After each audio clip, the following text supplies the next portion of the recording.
Hello friends, இந்த வீடியோவில் பீர்க்கங்காய் துவையல் எப்படி செய்யறதுன்னு பார்க்கலாம் வாங்க. இது செய்ய ஒரு 150 கிராம் அளவு பீர்க்கங்காய் எடுத்திருக்கேன். ஒரு கைப்பிடி அளவு சின்ன வெங்காயம், ஒரு 12 பல்லு பூண்டு, இது கூட கொஞ்சம் புளியும் எடுத்திருக்கேன். இப்போ ஒரு பேன் சூடு பண்ணி அதில் 1.5 டேபிள் ஸ்பூன் எண்ணெய் சேர்த்துக்கலாம். எண்ணெய் காஞ்சதும் இதில் 1.5 டேபிள் ஸ்பூன் அளவு உளுத்தம்பருப்பு எடுத்துக்கலாம். இப்போ இந்த உளுத்தம்பருப்பு நல்லா பொன்னிறமாகிற வரலையும் வறுத்து எடுத்துக்கலாம். உளுத்தம்பருப்புக்கு பதிலாக கடலைப்பருப்பு கொஞ்சம், உளுத்தம்பருப்பு கொஞ்சம் கூட நீங்கள் எடுத்துக்கலாம். இப்போ இதில் காரத்துக்கு 4 காஞ்ச மிளகாய் சேர்த்து வதக்கிக்கிட்டுக்கலாம். காஞ்ச மிளகாய்க்கு பதிலாக பாதி பச்சை மிளகாய், பாதி காஞ்ச மிளகாயும் சேர்த்துக்கலாம். முழுசாகவே பச்சை மிளகாய் கூட நீங்கள் சேர்த்து துவையல் செஞ்சுக்கலாம். இப்போ இதில் எடுத்து வச்சுருக்க பூண்டு சேர்த்துக்கலாம். கூடவே வெங்காயத்தையும் சேர்த்துக்கலாம். சின்ன வெங்காயம் சேர்த்தா துவையல் நல்லா டேஸ்ட்டாக இருக்கும். இல்லாத பட்சத்தில் பெரிய வெங்காயமும் சேர்த்து நீங்கள் செஞ்சுக்கலாம்.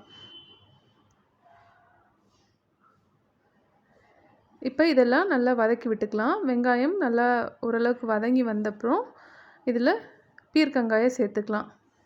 பீர்க்கங்காயை ரவுண்டாக கட் பண்ணிவிட்டு தோல் எடுத்துகிட்டு அதை 4 பீசஸாக கட் பண்ணியிருக்கேன் அந்த ரவுண்ட்ஸை. இப்போ இதுக்கு தேவையான அளவு உப்பு சேர்த்துக்கலாம். அந்த துவையலுக்கு உப்பு சேர்த்து வதக்கும் போது சீக்கிரமாக வதங்கி வந்துடும் பீர்க்கங்காய். இந்த மாதிரி மூடி போட்டு ஒரு 2 நிமிஷம் வதக்கி விட்டால் நமக்கு பீர்க்கங்காய் குக் ஆகிடும். இது ஈஸியாக குக் ஆகிற வெஜிடபிள். இந்த மாதிரி தண்ணி விட்டு அது வதங்கி வந்திருக்கும். அதில் புளியும் ஒரு 2 டேபிள் ஸ்பூன் அளவு துருவின தேங்காயும் சேர்த்துட்டு தேங்காய் லேசாக வறுபடுற வரலையும் இதை வதக்கி விட்டுக்கலாம். இப்போ தேங்காயும் நல்லா வதங்கி வந்துடுச்சு. இதை ஆஃப் பண்ணிவிட்டு நல்லா ஆற வச்சுட்டு அதுக்கப்புறம் ஒரு மிக்ஸி ஜாரில் சேர்த்து தண்ணி எதுவும் விடாமல் அரைச்சி எடுத்துக்கலாம். இந்த பீர்க்கங்காயில் உள்ள தண்ணியிலேயே துவையல் ரெடி ஆகிடும்.